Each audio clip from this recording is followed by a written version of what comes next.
l'étanchéité. C'est quoi l'étanchéité? Ou comment contrôler les fuites? On va répondre à ces questions en suivant ce plan de cours.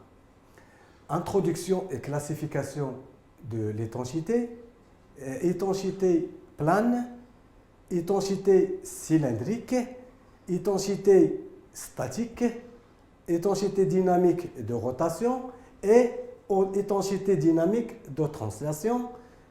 À la fin, on va voir un exemple. L'étanchéité, c'est quoi l'étanchéité? Si on a deux milieux, un milieu 1 et un milieu 2, on dit que ce milieu 2 il est étanche s'il ne peut avoir aucune circulation de fluide ou de particules entre l'intérieur et l'extérieur de ce milieu. Une étanchéité, donc, correspond à une interdiction de passage de fluide d'un milieu à un autre. Un fluide, par exemple, de l'huile, de l'air, de l'eau, ce sont des fluides que parfois on a besoin d'interdire le passage d'un milieu à un autre. Si on veut parler de la fonction principale du point de vue analyse fonctionnelle, la fonction de service d'une étanchéité, en général, est de réaliser une frontière matérielle entre deux milieux différents. Ces deux milieux se différencient par la nature des fluides qui les composent. On a parlé de fluides, ça veut dire de l'huile, de l'eau, de l'air aussi. Donc la fonction principale entre les deux milieux, ici c'est le milieu 2, c'est réaliser une frontière matérielle entre le milieu 1 et le milieu 2. On va prendre comme support le long de ce cours un vérin hydraulique. On remarque que pour ce vérin hydraulique, on a utilisé différents types d'étanchéité. Pourquoi? On va répondre dans la suite à cette question. On remarque ici qu'il y a une différence entre les deux vues dessus et dessous. Ça, c'est exprès pour mettre en évidence qu'on peut utiliser soit un seul joint, soit un jeu de joints. Pour le joint en A, on a utilisé un joint de tige en feutre d'huile pour retenir les impuretés extérieures résiduelles. En B, on a utilisé une association de deux joints dynamiques en translation. En C, on a utilisé un joint torique statique. En D, on a utilisé en D ici, on a utilisé un joint statique composite, celui-là, et un joint racleur en E, c'est ici, un joint racleur, c'est un joint qui a une lèvre qui essaie d'écarter les impuretés qui sont sur l'axe de la tige pendant la rentrée de la tige. On remarque aussi qu'on a réalisé ici une soudure. Cette soudure, pour assembler le corps du vérin, il peut aussi considérer comme étant des joints d'étanchéité. Maintenant, on va voir la classification de l'étanchéité. La classification de l'étanchéité se fait en fonction de, soit en fonction des types de surface de contact. Dans ce cas, on parle de l'étanchéité plane ou de l'étanchéité cylindrique, dans le cas où le contact des surfaces G d'étanchéité sont cylindriques, ou on classifie en fonction de le mouvement relatif entre les surfaces et le contact aussi entre les surfaces, soit on a un contact direct ou indirect. On parle donc de l'étanchéité statique directe ou indirecte et étanchéité dynamique de translation directe-indirecte ou étanchéité dynamique de rotation, toujours directe ou indirecte. Première classification, c'est l'étanchéité plane. Premier cas qu'on va voir, c'est le cas où on va utiliser des joints comprimés classiques faits de bois, de papier, de caoutchouc, de liège, de métal ou d'autres matériaux. Les joints assemblés liquides. Vous voyez qu'on a utilisé ici de la loctite qui est une colle, qui joue en même temps le rôle de colle et d'étanchéité, comme on peut utiliser la silicone aussi, qui c'est un joint assemblé liquide. Troisième cas, c'est les joints pré-polymérisés. Donc, ce sont des joints qu'on dépose à l'aide de robots sur une des deux surfaces. Pour l'étanchéité cylindrique, dans le cas du cylindre de réalisation d'une étanchéité de type statique sur des surfaces cylindriques, comme le cas ici et ici aussi, la solution la plus couramment employée est l'utilisation de joints toriques. On va voir qu'on a utilisé d'autres types de joints.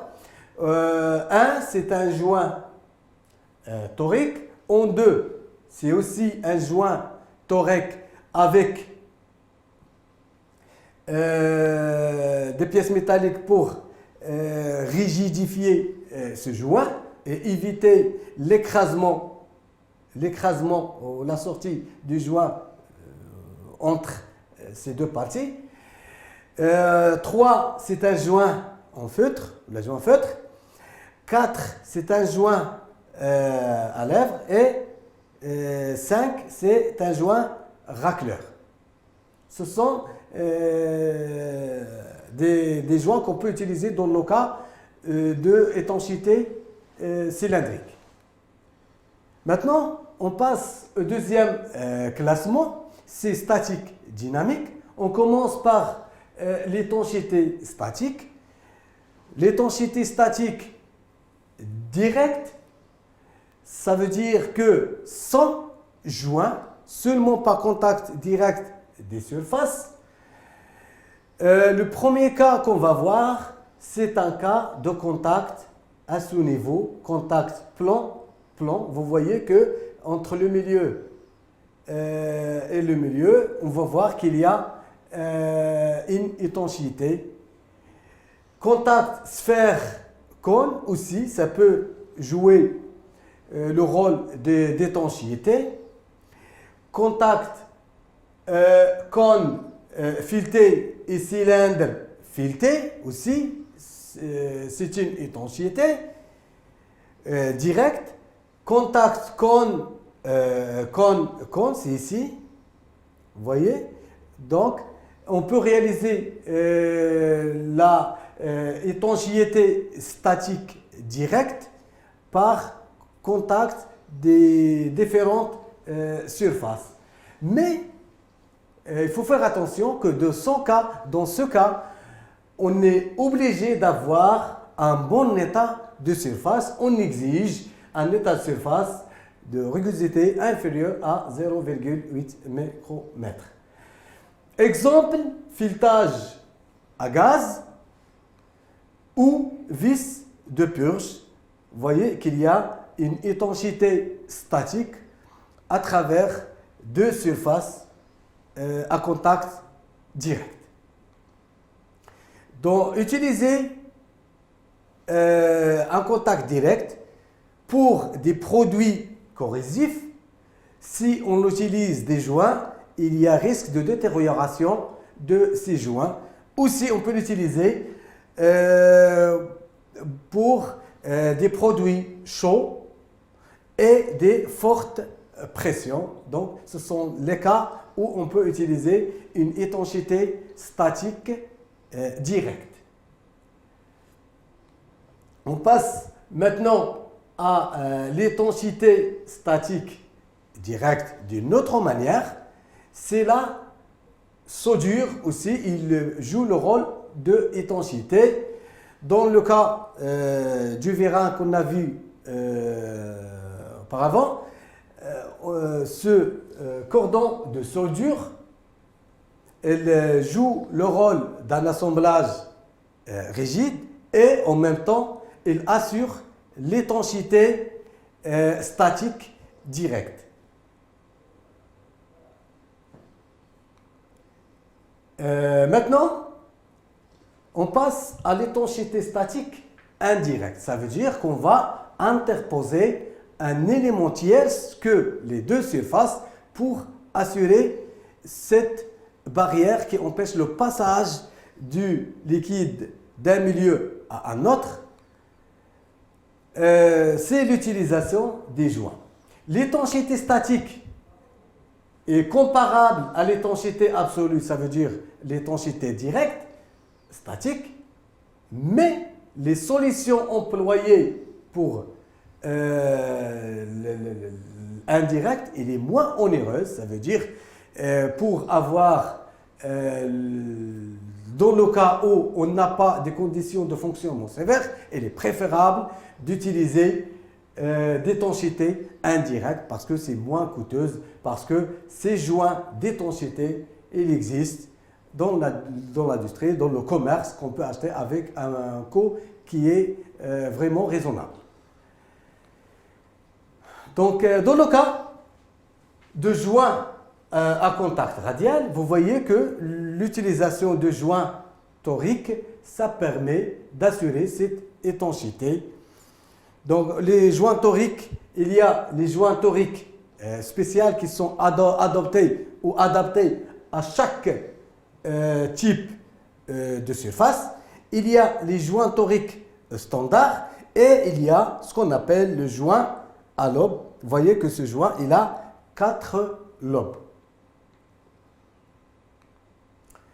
L'étanchéité statique indirecte, toujours, avec un joint.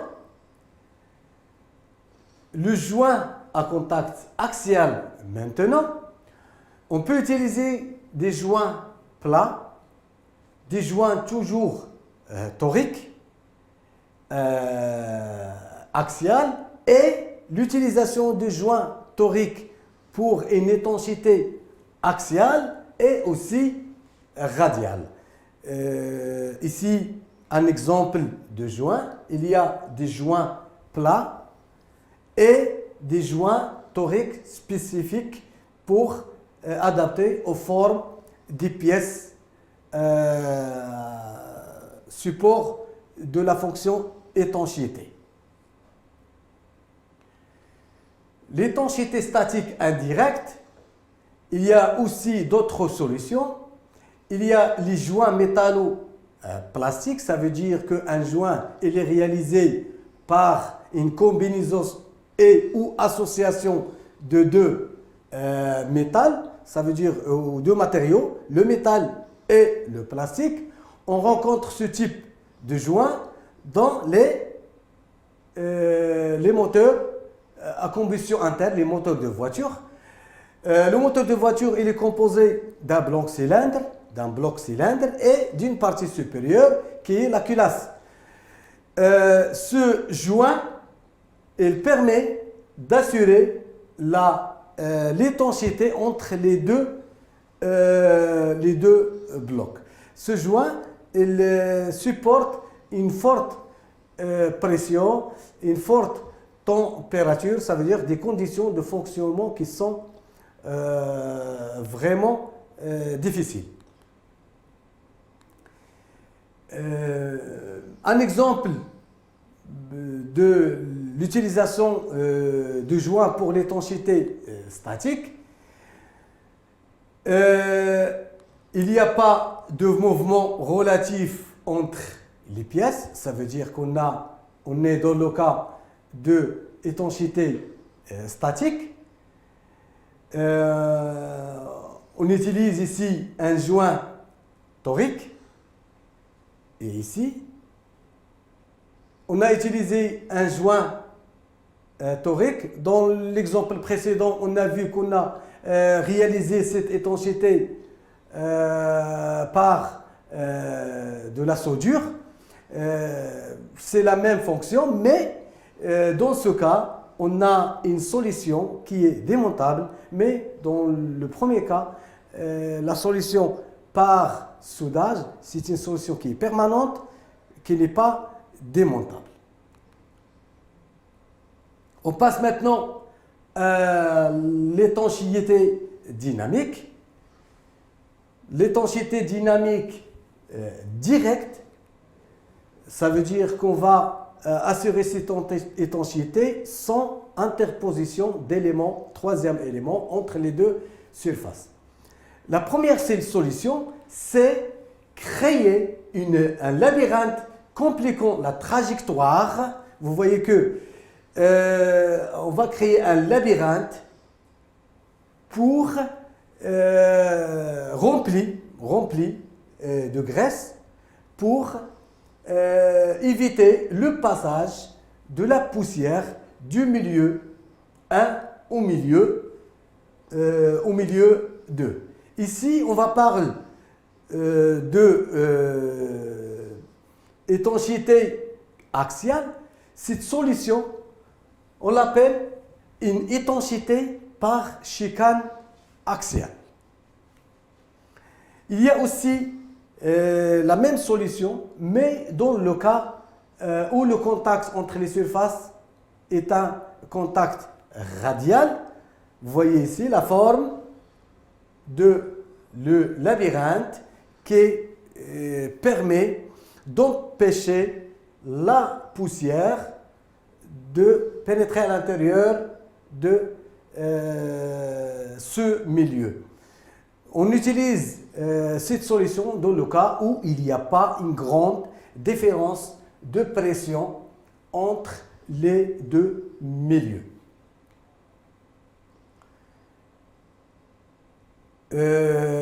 Étanchéité dynamique indirecte. Ça veut dire qu'on va utiliser un joint entre les deux pièces. Dans ce cas, l'étanchéité est assurée par un joint monté en général dans la partie qui est fixe. Vous voyez ici, ça c'est le joint dont on parle. On l'appelle un joint à lèvres. Une ou plusieurs lèvres de ce joint est en contact avec le solide en rotation. Vous voyez ici que les lèvres ici, ils sont en contact avec la pièce qui est en rotation. Ça c'est la partie fixe, ça c'est la partie mobile. Cette partie il est liée, il est fixé par rapport à la partie fixe et il y a un contact ici. L'arrivée de la pression, il plaque ici le lèvre sur cette partie en assurant une bonne étanchéité. Une rectification des surfaces est nécessaire. Les joints rotation sont spécifiques. Ils ne peuvent assurer l'étanchéité en translation. Maintenant, on va voir les compositions de ce fameux joint d'étanchéité. Il est très utilisé, souvent avec les roulements, pour les protéger des attaques de l'extérieur, de l'impureté, de l'eau par exemple, de l'huile. 3 organes distincts composent le joint d'étanchéité à lèvres. Il y a une structure en tôle. Vous voyez cette structure pliée et roulée. Il est plié ici et roulé pour former un anneau. Il y a un ressort pour plaquer la lèvre. Donc ici, le ressort est là pour fonction de plaquer la lèvre contre la partie mobile. C'est ici, vous voyez, il y a un ressort qui plaque la lèvre contre la partie mobile. Il y a un profil en élastomère, ce qui est en rouge. Ça, c'est le profil en élastomère qui assure la vraie fonction d'étanchéité. Le profil peut comporter deux lèvres, parfois, comme dans le cas ici. On peut utiliser ici un joint en feutre. Ça aussi, ça répond à la fonction étanchéité dynamique indirecte. On a d'autres cas d'utilisation de l'étanchéité dynamique indirecte. On peut utiliser des joints V-ring, vous voyez, c'est ce qu'on appelle un joint V-ring. Utilisation des joints feutres qu'on a vu précédemment, ça c'est le joint feutre. Utilisation des joints en U et l'utilisation du segment. Ça, c'est le segment. Ce type de joint, c'est un segment métallique. Il est utilisé dans le cas de étanchéité dans un milieu à très haute température. On le trouve dans le bloc moteur, qui assure l'étanchéité des pistons du moteur à combustion interne.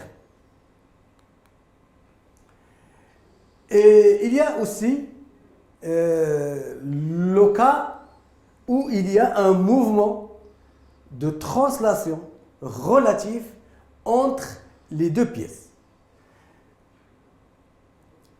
Il y a un mouvement de rotation et une translation. Lorsqu'il y a une grande amplitude de translation entre les deux pièces, l'étanchéité est assurée par une membrane déroulante. Vous voyez que la membrane, il peut se déplacer, laissant une liberté de déplacement de la pièce par rapport à l'autre. Il y a un autre cas rencontré en automobile, c'est le soufflet. L'étanchéité par soufflet permet 3 degrés de liberté de mouvement relatif entre les deux organes.